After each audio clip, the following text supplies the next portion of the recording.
Okay? Vilapa Kusumanjali 95.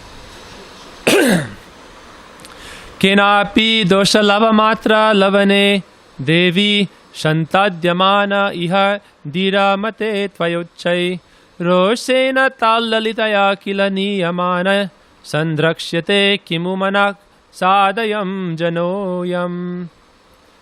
So when you come into the relationship with Radhika, when you're accepted into the family, then once you're accepted in the family, they have the right to chastise you, to rebuke you. So the previous verse is she's been accepted by Radhika. Radhika gave her own remnants from Krishna's prasad. Radhika gave her this instruction, oh, bring my mekhala. Oh, even she won't tell the Sakis that. But along with that comes her right to chastise you. So this verse is about chastisement. If we want only the sugar, but we don't want the bitter, then we won't have a healthy spiritual diet. So healthy spiritual diet from Vaishnavas means sometimes they will show you love and affection. Sometimes they'll chastise you when you commit some slight error. Because otherwise you'll never learn what is proper, what is improper. And chastisement means acceptance. Gurudev doesn't chastise random people on the streets. They're smoking, drinking, doing so many nonsense activities. But someone is their own, doing something like this, doing some nonsense thing, then they'll chastise very heavily. That means they've accepted that you are my family member. So now Radhika's accepted Rati Manjari. Raghunath is praying, oh Radhika, you accepted me. So he's remembering, Raghunath, when he's writing these verses, he's remembering these pastimes that he realized in meditation as Tulsi Manjari. Then he comes back into his external absorption and he feels like, oh, I'm just Raghunath, the sadhaka. So as the sadhak, he prays, when will this day come? So he's remembering this pastime that, oh, grave and sober Srimati Radhika, one time you very strongly rebuked me, chastised me, and you sent me away from the Kunj. I made a very small mistake, very tiny mistake, but you gave me a strong chastisement. So I'm praying, when will that day come? That you will mercifully give me a glance when I am feeling great remorse. If you commit something wrong, then prayashchitta means atonement. How do you atone? How do you commit atonement if you've done something wrong? You have to feel remorse. Remorse means, oh, I have done something wrong. Truly, I've done something wrong. If you're very arrogant, proud, oh, you don't know, I was right. Then why are they going to forgive you and bring you back?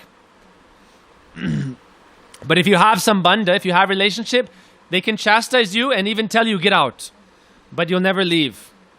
When Rupa chastised Jiva Goswami, he said, oh, you're correcting another Vaishnava.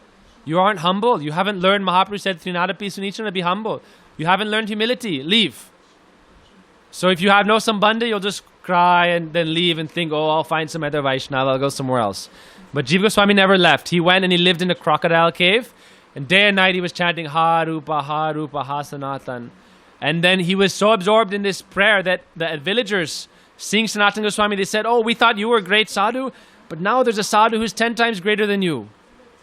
So receiving chastisement, it makes you perform very strong sadhana. So sometimes chastisement is very helpful. Before, he wasn't doing such strong sadhana.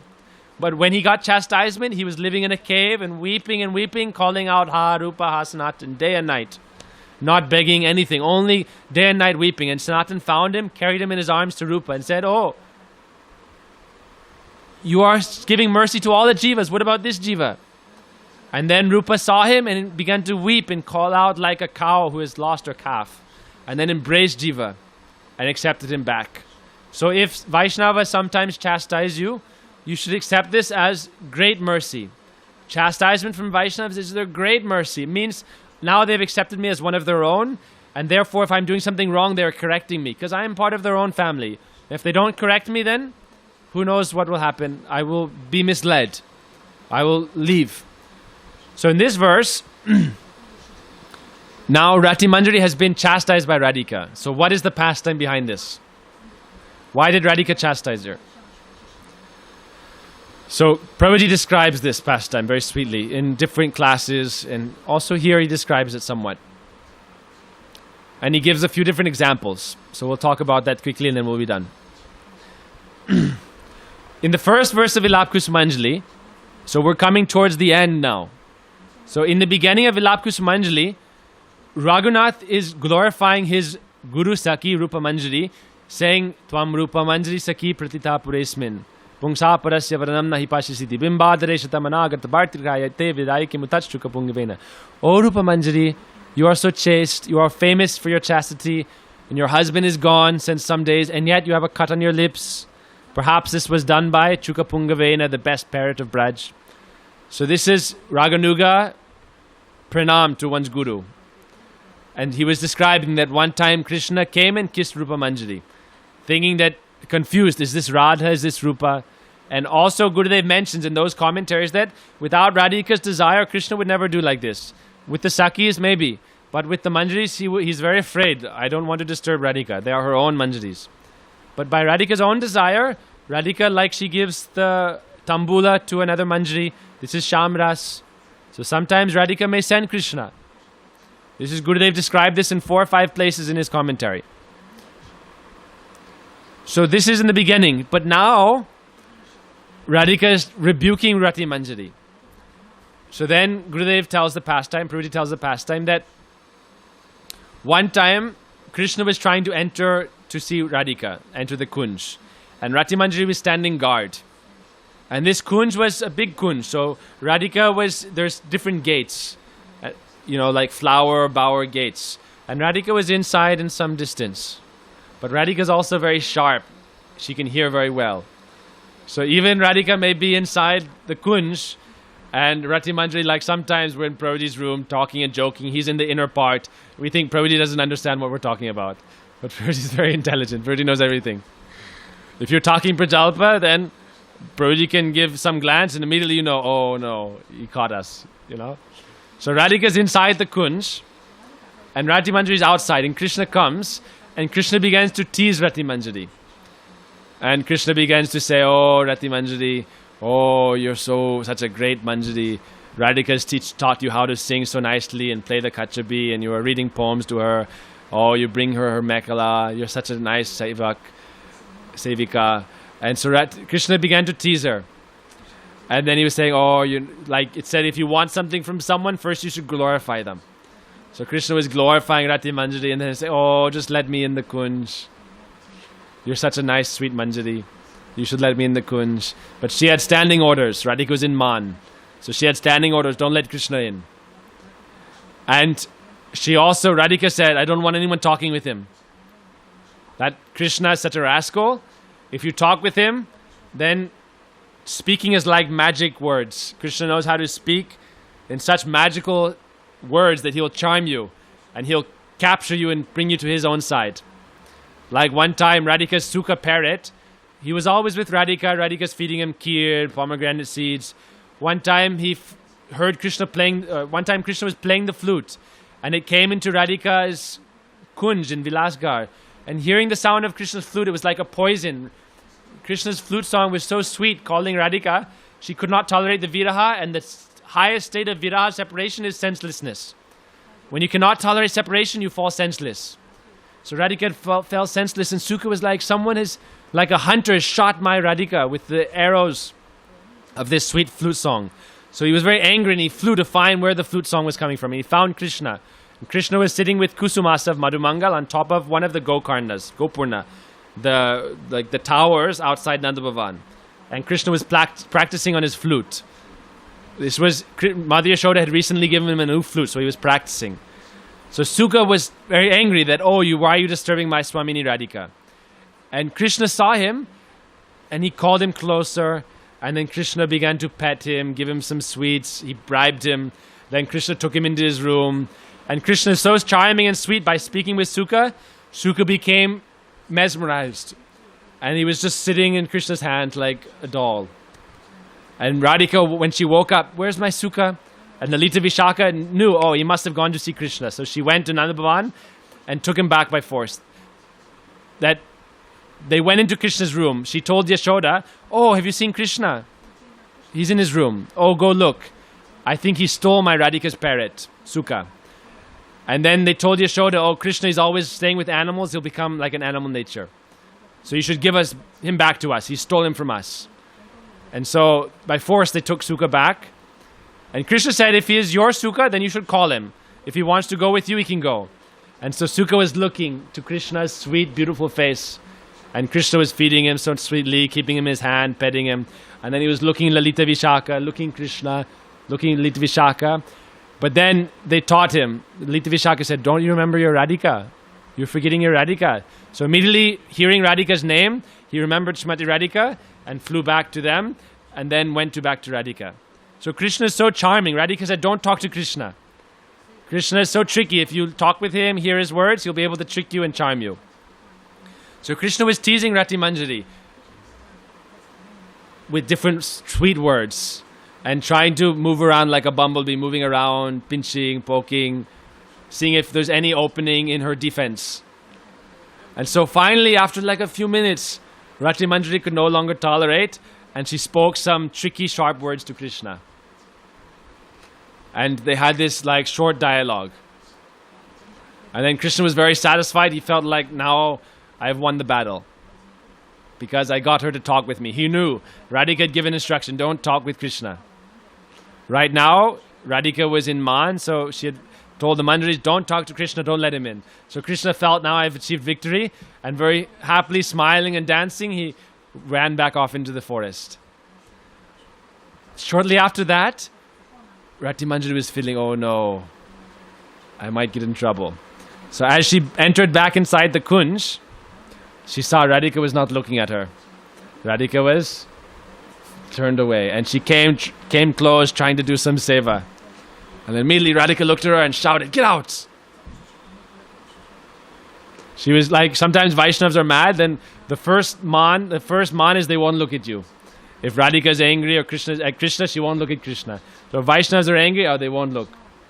So Radhika was not looking. Then she tried to do some seva, and if Vaishnavas are angry and you try to like, oh, nothing happened, everything is fine, right? If they're angry and you just pretend nothing happened, you try to do some seva, then the medicine has to come. If they're angry with you in Man, then the medicine is shouting.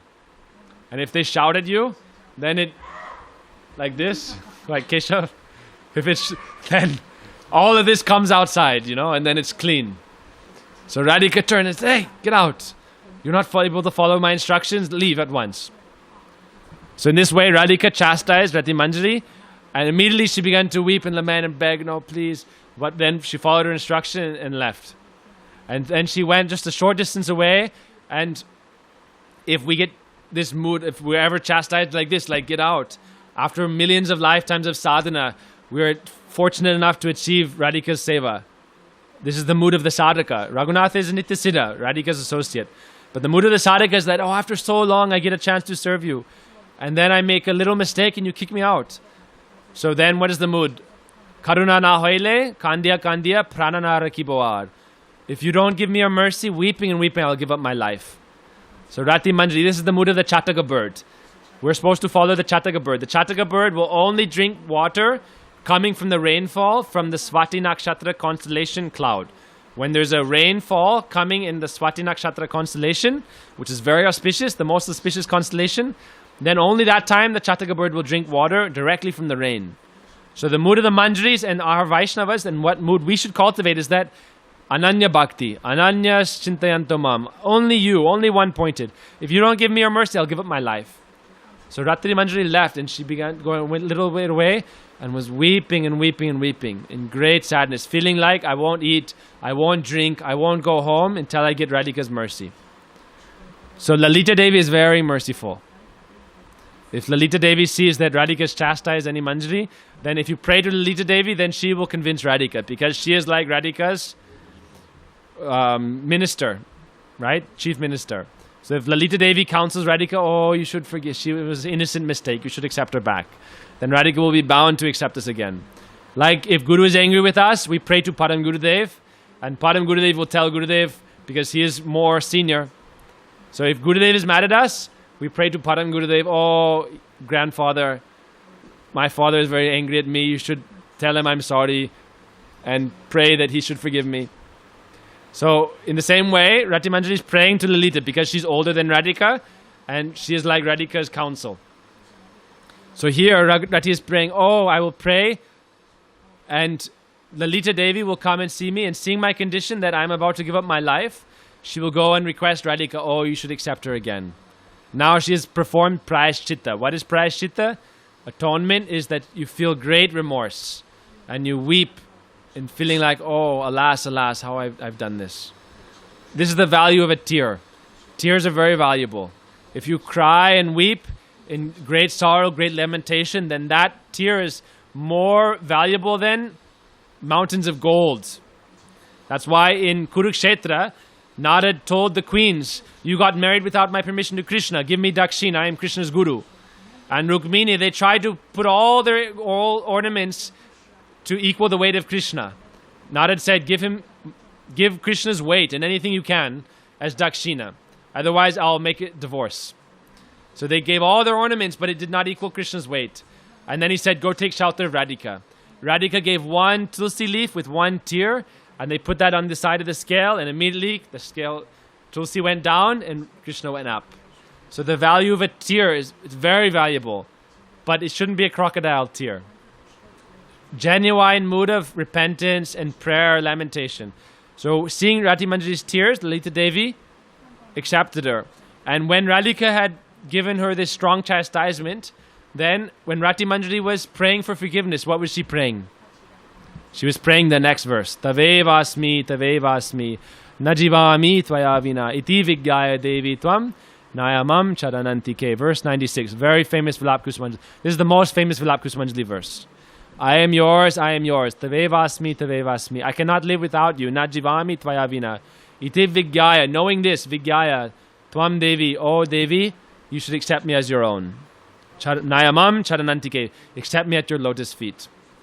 So this is the mood of Rati Manjari. I cannot live without you. So Prabhuji says Tavevasmi is given here twice. Tavevasmi, Tavevasmi. Why is he repeating himself? The first Tavevasmi is saying, oh Radhika, please accept me and bring me back into the group and let all your Sakhis be pleased with me. And the second Tavevasmi is, oh Radhika, please let all the Manjaris also accept me. So Radhika is not alone. She has her Sakhis and Manjaris. Nitya Sakhis and Pran Sakhis are her Manjaris. So Tavevasmi means, oh Radhika, please accept me back within all your groups of Sakhis, especially the Asta Sakhis, Lalita Vishaka, etc. And then Tavevasmi again, oh, let me be among all your Manjaris, my own family. So there's two more quick stories that talk about this kind of thing. When we're very close, then we have to be very serious. The closer we get to Radhika, to Guru Vaishnavas, the more serious we have to be. So Rupa Goswami says the first verse of Upadeshamrita, Vacha Vegam, Manasa Krodha Vegam, control your tongue. Jiva Vegam, control your tongue. It's very important. That's the first thing. So Rati Manjari was chastised because she didn't properly control Jiva Vegam, speaking. Vacha Vegam, speaking, right? So Rupa Goswami, people think Vacha Vegam, this is like for Kanishtas, ordinary verse for neophyte people. But Vacha Vegam, as you get closer, it's even more relevant. Vacha Vegam is very important. Sometimes Krishna does Vacha Vegam. He messes up and he calls Radhika Chandra or something and he gets in trouble.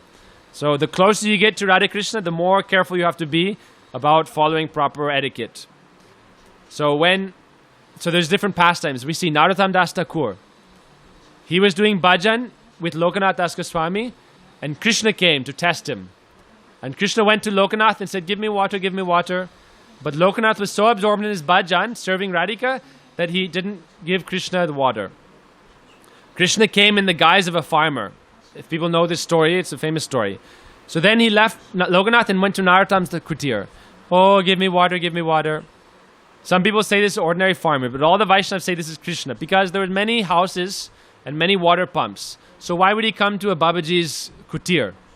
This is because he's Krishna. He's coming to test the new Manjari. He saw Narottam, oh, a new Manjari has come, let me test her. So he came and, oh, give me water. And Narottam very sweetly, innocently gave Krishna water. But he had not received permission from Guru Manjari, Lokanath. And so Lokanath understood, oh, Narottam, oh, he likes Krishna. He's independent now. So he said, go and serve Krishna, be with Krishna. And so Narottam, oh, and you want to serve everyone, then you can go. So that's why Vacha Vegam is very important. And Narottam, he was always praying. We shouldn't think also with Narottam Das Thakur that he was rejected.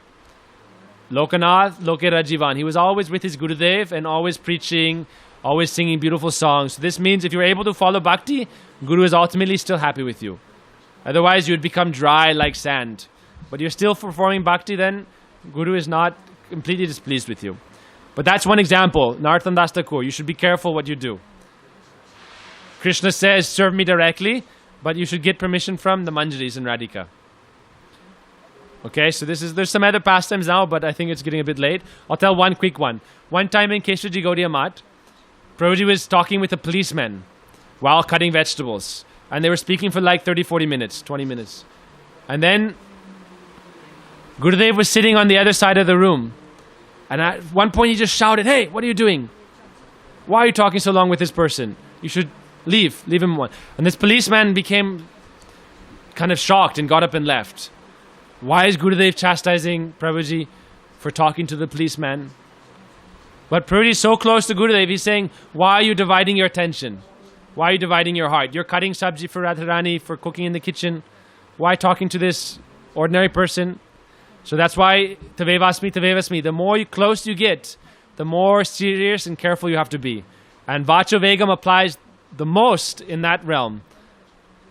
But even if we're chastised, the main thing is sambandha. If we've developed mamata, mamata means sense of minus. Mamata gives you eligibility for prem, pure love. And if you have that mamata, even you are chastised by Vaishnavas, you'll never leave them, they'll never leave you. So even when Radhika is man from Krishna, sometimes she doesn't like to see Krishna, hear about Krishna. But at the same time, she cannot forget him. So relationship is like that. They may chastise you, but in the chastisement, they're thinking about you. And while they're angry and they're thinking, oh, this person is bogus, this person did that, they're thinking of you. So Prabhuji said before, oh, you're very lucky if Vaishnavas chastise you. Because that means you're in their thoughts. And if even they're chanting Harinam one time and they're chanting Harinam, Hare Krishna, and they think, oh, this rascal, this bogus person. But you're in their thoughts. And if you're in their thoughts, you're very fortunate. There's 8 billion people in this world. How many people are in the Vaishnav's thoughts? You can imagine, Prabhuji, Mahabhagat Vaishnavas, they're always serving Radha Krishna Mahaprabhu. They're there with them. If you're in their thoughts, in their heart and mind, you're also in Krishna Lila. So if they're chastising you and angry at you, and you have sambandha, then that's very good. That chastisement helps you perform sadhana 50 times stronger than if you were not chastised. Because in 95, when Radhika chastised Rati Manjari, then she was outside weeping and weeping, saying, I'll give up my life. And that sadhana was so strong. When Jiva was chastised by Rupa, he performed sadhana 100 times stronger than when with Rupa. And then immediately when Rupa met with him again, separation increases the sweetness of meeting. So after chastisement, when they see your remorse and your prayer for your forgiveness, then afterwards, when they give you their mercy, then that meeting will be more and more sweet than you can ever imagine. Like if you taste neem and then you eat ice cream, that ice cream is so sweet. So when Radhika chastised Rati Manjari, then she was praying, Tavevasmi, na jivami tvaya iti vigyaya, Devi tvam nayamam charanantike. And when Radhika accepted her back by Lalita Devi's request, then she felt so much more happiness. Gurudev describes it's like you got a touchstone and you were a beggar and you were not even able to clothe your family or eat. You had nothing to eat even. And then you got a touchstone and you're immediately the wealthiest person in the world. Touchstone means you have infinite wealth. Anything you touch turns to diamonds and gold. And then all of a sudden you lost it. It was stolen or you lost it. And then it's like you've lost your life. But then you find it again. Then it's like millions of more, like appreciation comes back. Millions times more appreciation comes back. So when you're chastised and then you again get mercy, then you appreciate that so much more. So that's why chastisement is so special. And that's why this verse is the most important verse of Vilapa Kusumanjali. She's praying, oh Radhika, please accept me. If you don't accept me, I'll give up my life. So we'll stop here today. Vanchakalpadrubhya kripasindhubhya pritanang pavanebhyo Vaishnavebhyo namo namaha. Haribo. Radha, thanks for watching. Please subscribe to our channel down there. Share with your friends. Ask a question in the comments. And check out our website, kripa.tv, for courses, to support us, and for our articles and more. Haribo.